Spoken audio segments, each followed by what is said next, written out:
नमस्कार मित्रांनो, मी सतीश गजबी आहे. कारवाला सतीश या यूट्यूब चॅनलवर तुमचं स्वागत करतो. महत्त्वाचा मुद्दा सांगण्याचा हा व्हिडिओ बनवण्यामागचा माझा हेतू असा आहे की जेव्हा तुम्ही कार वॉशिंगच्या कामावर येता त्यावेळेला ज्या वेळेला तुम्ही कार वॉशिंगच्या कामावर येता त्यावेळेला तुम्ही सकाळी काहीतरी खाऊन येत जा, जेणेकरून तुमची तब्येत बरी राहिली पाहिजे. म्हणजे तुम्ही काहीतरी खाऊन आले, काहीतरी जेवण थोडासा तरी पोटाला आधार असला आणि काम करते वेळेस पाणी नक्की प्यायचं. कारण आपलं शरीर हे ज्या प्रकारे बाईकमध्ये पेट्रोल असते तेव्हाच बाईक चालते, त्याच प्रकारे आपलं शरीरसुद्धा जेवण करू किंवा काहीतरी खाऊ, फळं फ्रूट नाश्ता वगैरे पाणी पित राहू, तेव्हाच आपलं शरीर काम करेल आणि चांगल्या प्रकारे काम करेल. त्यासाठी मी हा व्हिडिओ बनवत आहे.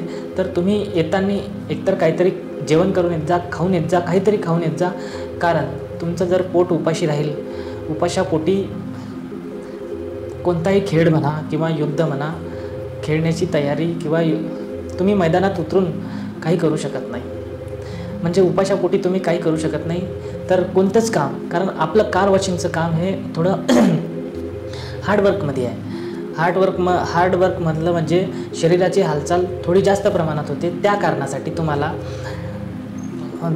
सकाळी काहीतरी खाऊन येणं फार गरजेचं राहील. नाहीतर कसं, तुम्ही 2 गाड्या धुतल्या, 3 गाड्या धुतल्या तर तुमची एनर्जी डाऊन होऊन जाईल, तुमची बॅटरी लो होऊन जाईल आणि त्याच्या कारणाने तुम्ही बरोबर काम करू नाही शकणार. त्याच्या वाट्याचं जर तुम्ही तुमच्या शरीरावर व्यवस्थित लक्ष दिलं आणि तुम्ही जर काम व्यवस्थित जर तुम्ही तुमच्या शरीरावर व्यवस्थित लक्ष दिलं तर तुम्ही काम नक्कीच व्यवस्थित करणार. कारण माणसाचं खाली पोट, उपाशी पोटाने कोणीही व्यक्ती काम करू शकत नाही. ज्याप्रमाणे एक बाईक बिना पेट्रोलने चालू शकत नाही, त्याच प्रकारे माणसाचं शरीरसुद्धा उपाशी पोटी काम करू शकत नाही. एकतर शहरातले मुलं हे थोडे नाजूकच असतात. त्या कारणामुळे मी तुम्हाला सांगतो, वेळोवेळी जेवण, वेळोवेळी पाणी, म्हणजे जो आपला आहार आहे तो जर व्यवस्थित आणि वेळोवेळी असला, काम तर आयुष्यभर करायचंच आहे, त्याच्यात काही कॉम्प्रोमाइज करू शकत नाही. परंतु जर आपलं जेवण, आपला आहार जर व्यवस्थित असला तर तुमची हालतसुद्धा म्हणजे आपली तब्येतसुद्धा मेंटेन राहील. आणि जर हालत मेंटेन राहिली तर तुम्ही काम जास्तसुद्धा करू शकणार. कारण ज्याप्रमाणे बाईकमध्ये पेट्रोल टाकतो तरच गाडी चालते. जर बाईकमधलं पेट्रोल संपलं तर गाडी तिथंच थांबते. तर याचा विचार तुम्ही स्वतः करायला पाहिजे. आणि तुम्ही जर स्वतःची तब्येत व्यवस्थित ठेवलं तर तुम्ही 10 नाही 12, 13, 15सुद्धा गाड्या आरामात धुवू शकता. कार वॉशिंगचंच काम नाही तर तुम्ही दुसरंसुद्धा काम, डबल वर्कसुद्धा करू शकता. म्हणजे सकाळी 7 वाजता या कामावर येऊन 12 वाजेपर्यंत कार वॉशिंगचं काम करून दुपारी 2 तासाचा रेस्ट घेतला तर 2-3 नंतर तुम्ही दुसरंसुद्धा काम करू शकता. रात्री 9 वाजेपर्यंत, 9:30, 10 वाजेपर्यंत. तर अशा प्रकारे तुम्ही दिवसातून 2 वर्क करून तुमचा प्रपंच भागवू शकता आणि चांगल्या प्रकारे इन्कम कमवू शकता. कारण शहरात राहायचं म्हटलं तर एकच जॉब करून किंवा एकाच कामावर अवलंबून राहून काही फायदा होणार नाही. त्यासाठी तुम्हाला, कारण इथे पेमेंट, सॅलरी जी आहे, नागपूर शहरामध्ये साधारण व्यक्तीची जी सॅलरी आहे ती खूप नाही आहे. जसं सकाळी तुम्ही 12 घंटे जरी कुठं कामाला जात असाल तर तुम्हाला जास्तीत जास्त 10-12 हजार मिळेल. आणि 10-12 हजारामध्ये काहीच होत नाही, काहीच करू शकत नाही. 10-12 हजारामध्ये काय करणार आहे तुम्हीच विचार करा. आणि तुम्हाला जर 15-18 हजाराच्या वर 20 हजारापर्यंत, 25 हजारापर्यंत जर सॅलरी एक साधारण लाईफ जगाची आहे, त्या साधारण परिस्थितीमध्ये एक साध्या घराला जर चालवायचं आहे तर त्याच्यामध्ये कमसे कम महिन्याचं इन्कम हे 20 हजाराच्या वर असायला पाहिजे, 20 ते 25 हजाराच्या वर असायला पाहिजे. तेव्हा कुठं एक साधी आणि सुरळीत लाईफ जगता येईल आणि खुशी जगता येईल. कारण जर आपल्याकडे इन्कमच येत नाही राहिलं, पैसाच येत नाही राहिला तर तुम्ही स्ट्रेसमध्ये जगाल. तुम्ही विचार करतच जगाल की नेमकं मी किती रुपयात काय करू, माझ्याकडे एवढेच रुपये आहे, माझी आमदनी एवढीच आहे, आणि तुम्ही रडतच बसाल.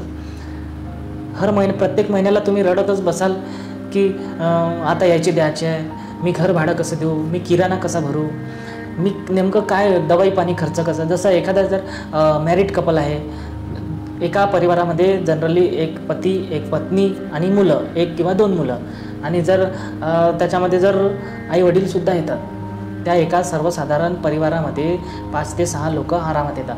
आणि 5 ते 6 लोकांचं जीवन एका एका 8-10 हजाराच्या जॉबवर शक्यच नाही, चालवणं शक्यच नाही.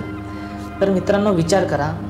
तुम्ही हा व्हिडिओ नुसताच कार वॉशिंगच्या कामासाठी न बनवता मी तुमच्या आवश्यक ज्या वस्तू आहेत, जे इन्कम आहे, इन्कम ऑफ सोर्स आहे, त्या विषयावर सुद्धा मी हा व्हिडिओ बनवत आहे. या गोष्टीवर लक्ष द्या.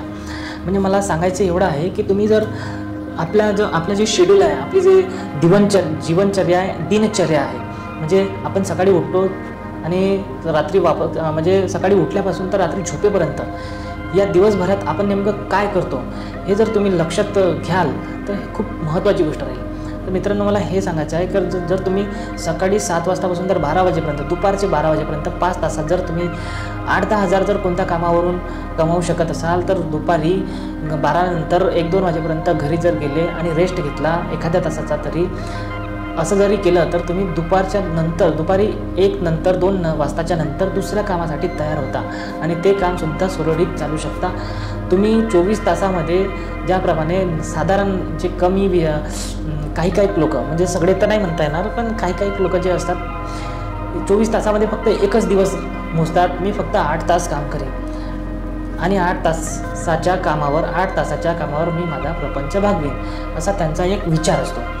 परंतु मित्रांनो, हा विचार चुकीचा आहे. जर शहरामध्ये जगायचं असेल, फॉर एक्झाम्पल जर मी गावातलं घेतो, जर गावामध्ये इन्कम 8 हजार असेल तरी त्याचा प्रपंच आरामात भागतो, त्याचं घर आरामात चालतं. गावामध्ये स्वतःचं घर आहे आणि 8,000 रुपये महिन्याची सॅलरी जरी येत असेल तरी आरामात घर भागवता येते. परंतु तेच घर जर शहरात असेल तर तुमचं घर 8, 10, 15 हजारात सुद्धा, 20 हजारात सुद्धा व्यवस्थित चालणार नाही. 20 हजारापर्यंत चालून जाईल, पण कुठेतरी काटकसर करू जीवन चालावं लागेल. तुम्हाला ते ॲडजस्ट करणाऱ्यावर डिपेंड आहे. खर्चे कुठं वाचवायचे आहे, कुठं ठेवायचे आहे, पण तेच इथं कमी कर, तिथं कमी कर, तिथून कमी कर, असं करू तुम्ही एक म्हणजे जीवन काटत राहाल. तर त्याच पद्धतीनं जर तुम्ही काटायचंच असेल तर मग तुम्ही 10-12 हजारातही काटू शकता, पण तेच रडू त्याच्या वाटायचं काय करायचं, डबल वर्क करायचं. सकाळी कोणतं तरी जरुरी नाही, असं मी हे नाही म्हणत की तुम्ही कार वॉशिंगच करा, पण तुम्ही विचार करू शकता की 12 वाजेपर्यंत आपलं कोणतं तरी काम होऊ शकते का, त्याच्यानंतर दुपारचं आपण कोणतं काम करू शकतो का. असं 20-25 हजार रुपये जर महिन्याची सॅलरी येत असेल तर ते तुमच्याच फायद्याची गोष्ट राहील.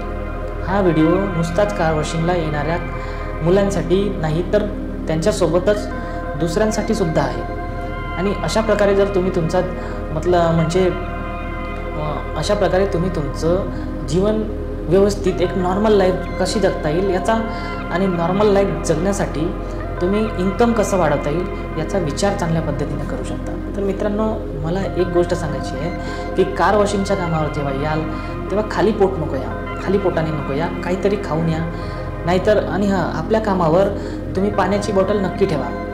जर हर 1 तासानं तहान लागो अगर न लागो थोडं जरी पाणी पित राहिलं तर माणसाची जशी एखाद्या फोनमध्ये बॅटरीची चार्जिंग असते 100%, तशी एका सरीत जर पूर्ण कमी करून टाकली तर फोन स्विच ऑफ होतो. तशाच प्रकारे माणसाची थोडी जर चार्जिंग करत राहिली, 50% आहे तर 20% करून टाकली, 30% करून टाकली, अशा प्रकारे तर ते बॅटरीसुद्धा मेंटेन राहील. एकदमही खाली झाली, एकदमच 20%वर आणली, 50%वर, 10%वर आणली ना, मग एकदम चार्जिंगवर लावली. आता वेळ भेटला तर ठीक आहे, पण थोडा तरी वेळ काढावा लागेल. त्याचप्रकारे आपलं शरीर थोडं तरी पाणी आपल्या शरीराला मेंटेन ठेवण्यासाठी हर 1 तासानं पाणी पिणं आवश्यक आहे असं मला वाटते. कारण तुम्ही जर पाणी पित राहाल तर तुमची बॉडी मेंटेन राहील, तर तुम्ही काम चांगल्या पद्धतीने करू शकाल. आणि तुम्ही काम चांगल्या पद्धतीने करू शकाल तर तुमचा स्वतःचा खिसा भरून राहील.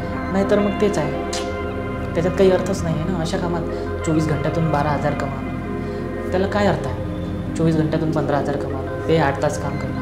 आता हा जमाना खूप महागाईचा आहे आणि हा महागाईच्या काळामध्ये जर तुमचं इन्कम नसेल तर तुम्ही खुश राहू शकता. प्रत्येक खुशी ही पैशाने विकत घेऊ, म्हणजे खुशीसाठी पैसा जरुरी नाही आहे, पण आपल्याला आपल्या आनंदासाठी ज्या वस्तू विकत घेऊ शकतो त्याच्यासाठी पैसा खूप गरजेचा आहे. मी काय म्हणतो, परत एकदा सांगतो, पैशाने खुशी विकत घेता येत नाही, परंतु आपल्या खुशीसाठी, आपल्या परिवाराच्या खुशीसाठी, आपल्या स्वतःच्या आनंदासाठी जी खुशी, म्हणजे ज्या वस्तू घ्याव्या लागतात त्याच्यासाठी पैसाच लागतो. म्हणून पैसा लागतो, म्हणून आपण कोणत्याही मार्गाने पैसा कमावणं जरुरी नाही आहे, चोरी चकाटी करून. तुम्ही चांगल्या पद्धतीने एक नॉर्मली काम करून मेहनत करून आपला परिवार आरामात हँडल करू शकता. आता डिपेंड तुमच्या विचारसरणीवर आहे, तुम्हाला कसा व्यवस्थित करायचा आहे. तुम्ही जर हा विचार मी जे बोलतो त्यावर जर फोकस कराल तर तुम्ही विचार करून पहा आणि ट्राय करून पहा. मी तर असं म्हणत नाही की तुम्ही करूनच पहा, बाकी तुमची इच्छा.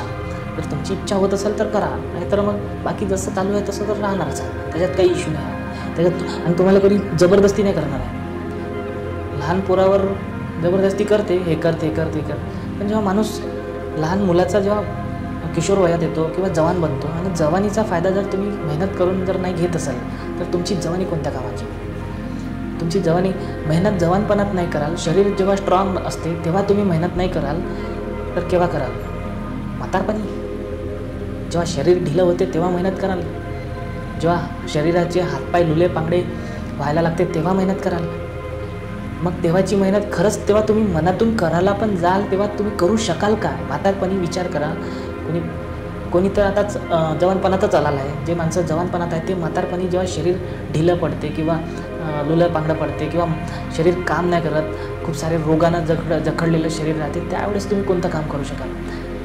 तर मित्रांनो 18+ असा विचार करा. वयाच्या 18 वयापासून जे मुलं कामाला लागतात, हार्डवर्क प्लस स्मार्ट वर्क, असं नाही म्हणत की नुसतं हार्डवर्कच करा, दोन्ही प्रकारचे कामं करा. हार्डवर्क प्लस स्मार्ट वर्क दोन्ही प्रकारचे कामं करा आणि त्याच्यातून मग तुम्ही शिकत राहा की नेमकं तुम्हाला काय झालं.